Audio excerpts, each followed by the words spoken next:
It's a new year, which means it's time for brand new seed starting for most of us flower farmers, and it's what's probably on a lot of our minds at this time. A lot of us have already probably been compiling seed packets since a couple months ago, thumbing through all of those seed catalogs, and now it's time to finalize what we've purchased and put it all into an action plan. But first, before I actually start talking about planning and all of that stuff, I wanted to create a short video just talking about the excitement of what seeds we plan on growing here and starting out at our micro farm here. And in case you're not familiar, my name is Tiffany. I am starting Kristen Helm Farms, a flower farm located in Southeastern Arizona in Zone 8, but sometimes we teeter into Zone 9.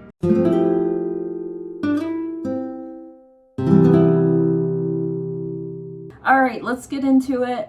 I want to show you what we have planned that'll be going out into the garden, and also some things we'll be experimenting with out on our raw land. So first up is amaranth, and this is a type of crop that can be used for different purposes. For my reasonings, I am at the main garden property going to be using it for a cut flower, and then we're also going to be trying some native versions of this out on the raw land to see how it ends up doing. So the first variety I have is just an amaranth purple variety, and that is going to again be used as a cut flower. The next one is the gold giant, which is very popular out in the cut flower community. Very huge stalks, very luscious types of amaranth. I also have a variety from New Mexico, which is our neighbor, which is what we are going to attempt to see how it does as far as drought tolerance and other things. And there's one more called Oakite, which is again another native variety to this area that we're going to give a go and see how well it produces for us in these tough conditions. I forgot one more amaranth, and actually I got this free. I ordered from, I think it was Baker Seed Company, and of course, those of you who order through Baker, after you order so much, they will typically throw in a free seed packet. I was finishing up some vegetable gardening stuff, and so typically they will send you a flower if you're ordering veggie seeds, and vice versa. If you're ordering flower seeds, you'll usually get like tomatoes or something else really weird as a free packet.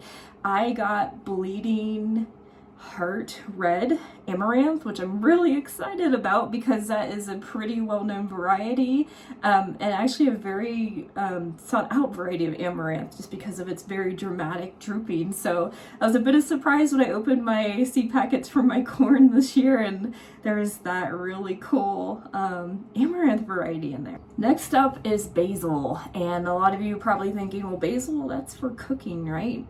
Yes, in fact, when I grew it in the past, it was mostly utilized for cooking and for my kitchen for herb purposes. But basil has a great use for cut flowers. It is an excellent filler, and there are so many different variations of basil that you have a little bit of a color selection, obviously different scent type of things. And so I've got 3 different varieties of basil that I am planning on growing, mostly for filler production for my flowers. The first one is lemon basil, and this is very popular again with the cut flower growing community for the scent, the aromatics it gives off, and also just the kind of nice lush green foliage that it produces. The next one is purple ball basil, and this one is again for filler purpose, but it's unique in that it is a very dark type of purple. And lastly, I bought cinnamon basil. A lot of people enjoy it for the scent, the aromatic of it, and it also produces very tall and has nice flowers that also can accompany it when it goes to seed. Next up is celosia. Celosia, I'm certain a lot of people have noticed this one maybe out in the garden centers, but the varieties I've seen have been very tiny.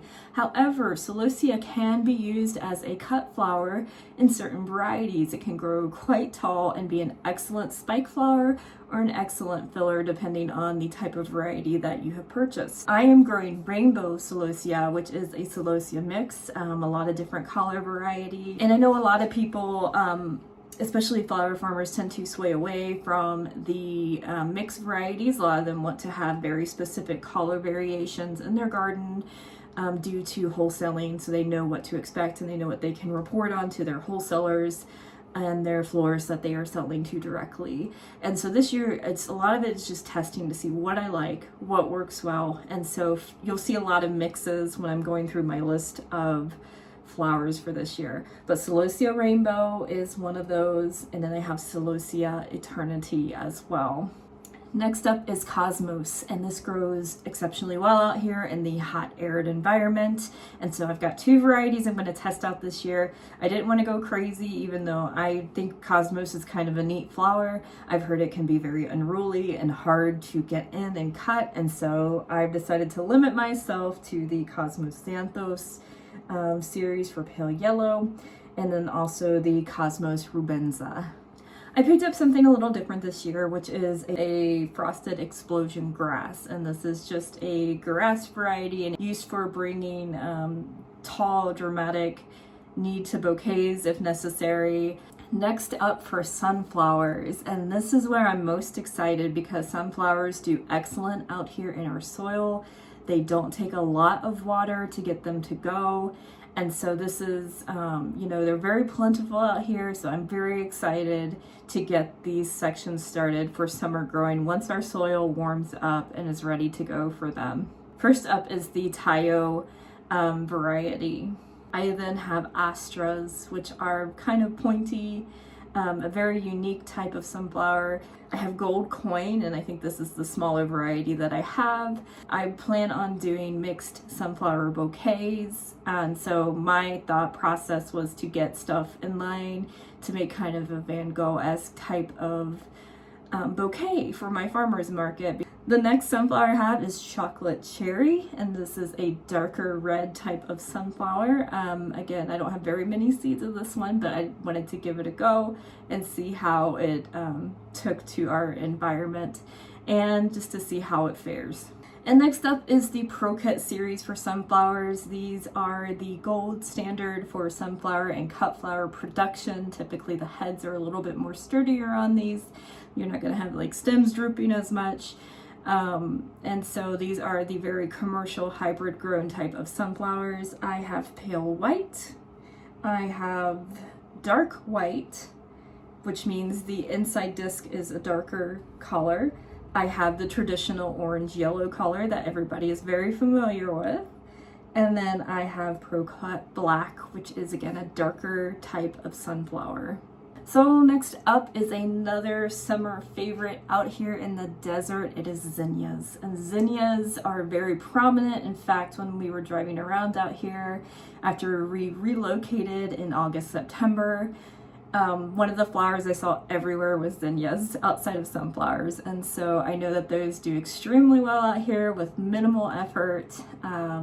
So I'm really excited to see where those go. In fact, I bulked up my original zinnia offering because I wasn't really certain what would grow well out here until I started reading a little bit more and found out that they do extremely well in all of the different varieties of zinnias that are available. So I figured, let's make some more space for them. And so that's what I did. So the first variety I have is Will Rogers variety. And this is a very just nice traditional type zinnia. I have the Elegance variety for zinnia. Benary's Wine, which is a bigger variety of zinnia, and it's got that deep kind of claret, just wine color. I have Cupcake Mix, and so this is another variety I made room for just to test it out to see. And this is something that's going to have some pinks, kind of teetering on to some more pastel-y colors, but the shape of the zinnia is a little bit different. And so that's why I wanted to also give those a shot and kind of see what I got out of them this year. Next up is Cherry Red. This is another add-on. I decided I wanted to have a bunch of red zinnias apparently, and so I decided to go with cherry red as well. It was a very bright, luscious red color, and I thought it would do really great. Purple Prince, so this is one of my original ones that was purchased. This is just a nice, bright pop of purple and zinnia, just a traditional zinnia. Next up, I got a mix called Taki's Choice, and it is just a mix of a bunch of different varieties of zinnia. I'm excited to kind of see what goes on with these as well. I think they're a little bit more spiky along the lines of like a cactus type zinnia, where the petals are a little bit more spikier. Pink Senorita. So I like this one a lot, actually, if I'm being honest. And so I'm really excited to grow this one. And then I have one from the Queen Lime series, which a lot of cut flower farmers out there are just obsessed about the Queen Lime series.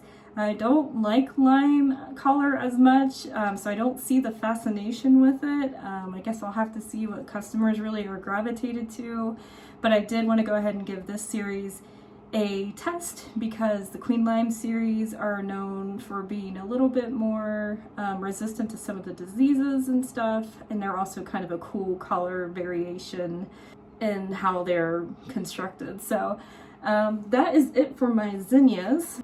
Next up are dahlias, and so I have a couple dahlias. I know they're very kind of sensitive to extreme heats, and so some of the farmers I've seen in this area are basically like to shade, shade, shade. So I have experience with using shade cloth, and I'm going to try my best to see what I can get out of dahlias out here. And I wanted to go with some of these mixes like cactus and southwestern colors and things of that sort because of the area I'm in, and I think a lot of people have some appreciation for that down here. And so that's why you'll notice a lot of my color variations are not lights, they're not pastels, they're not peaches or anything like that, and maybe that'll be my downfall.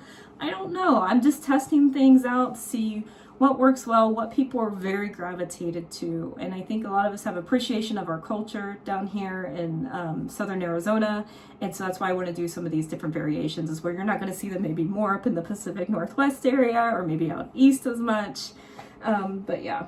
And then the other variation I have is Dandy, which is a mix. So again, I want to see what works well out here, and so that's why I wanted to have just a couple of dahlias, but not very much.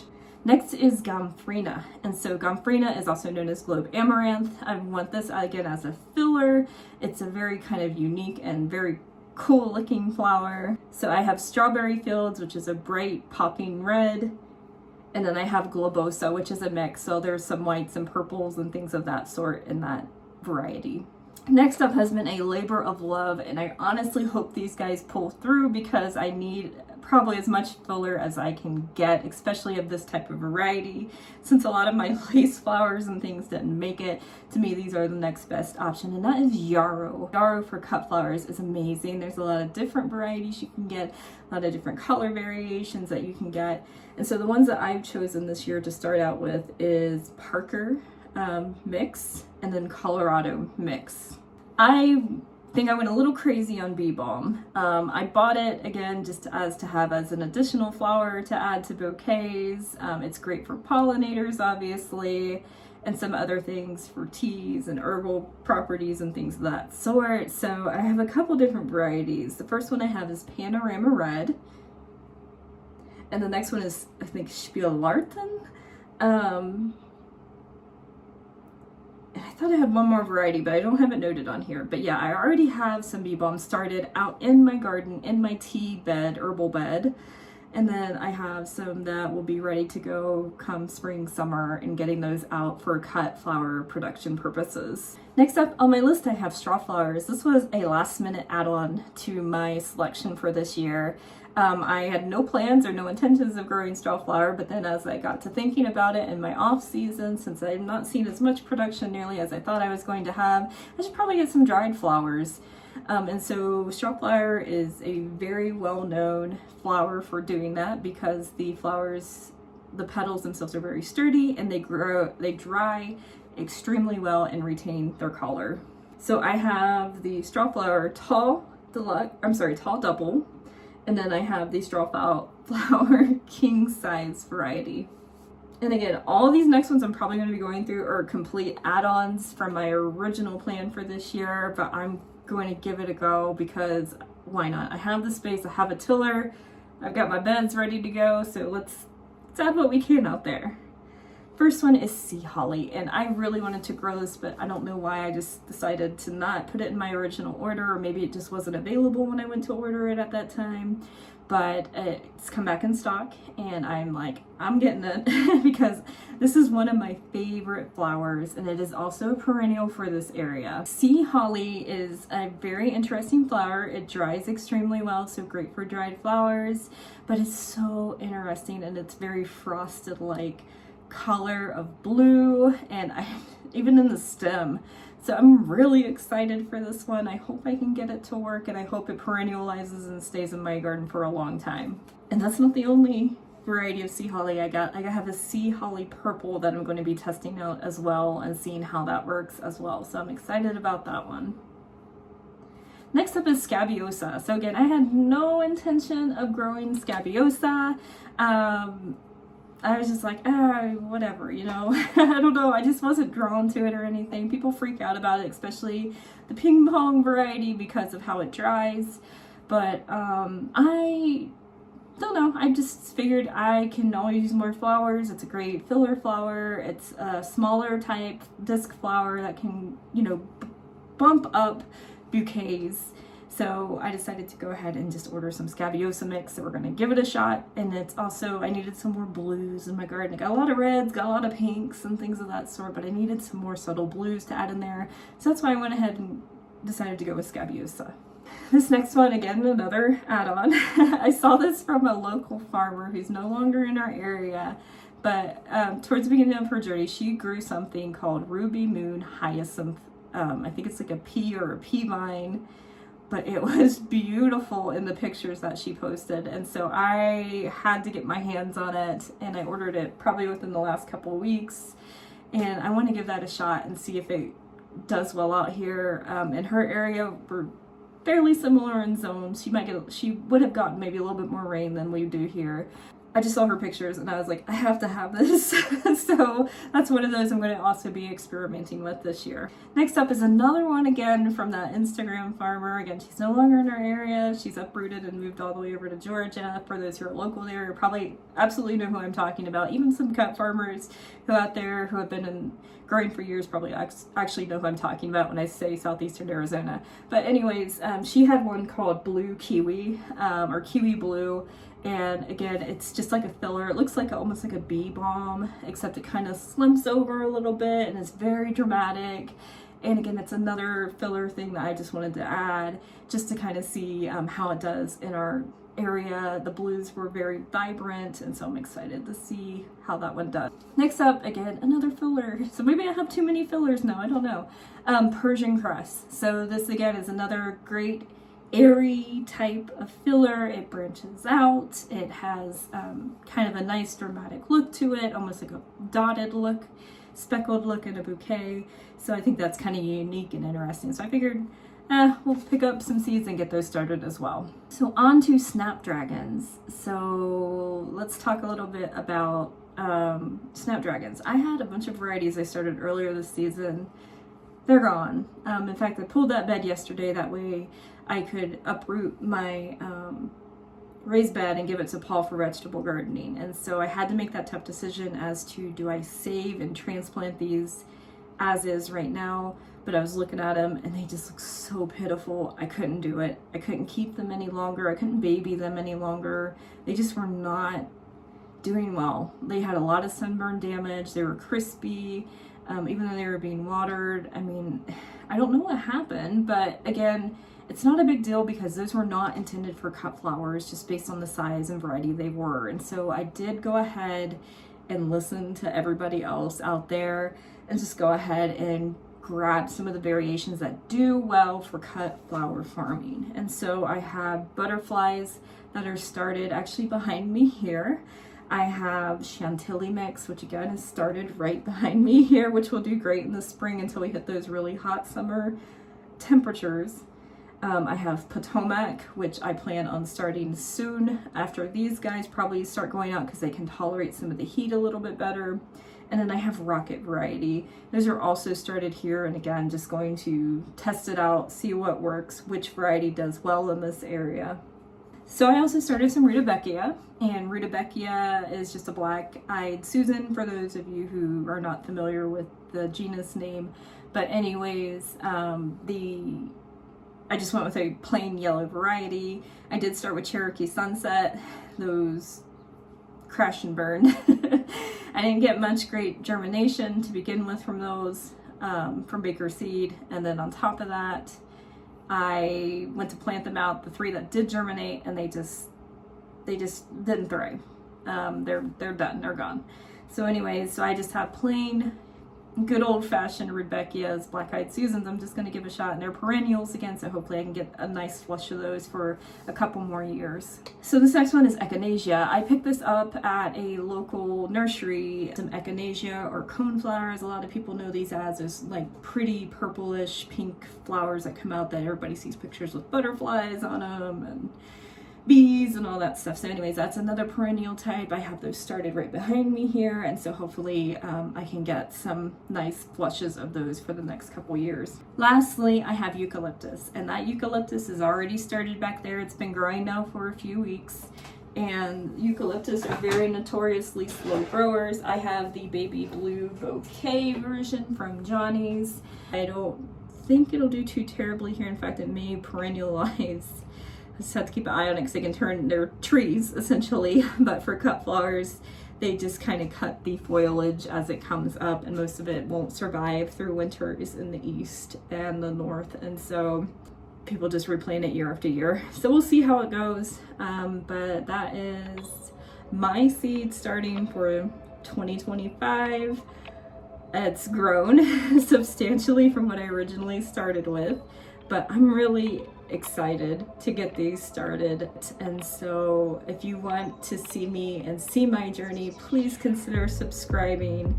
I'm a very new small channel, so I'm just trying to figure this out and then bring people along the way too who also really enjoy gardening, flowers, flower farming, that sort. So anyways, I won't drag this video on any longer. Thanks for watching, my friends. Take care. See you next time.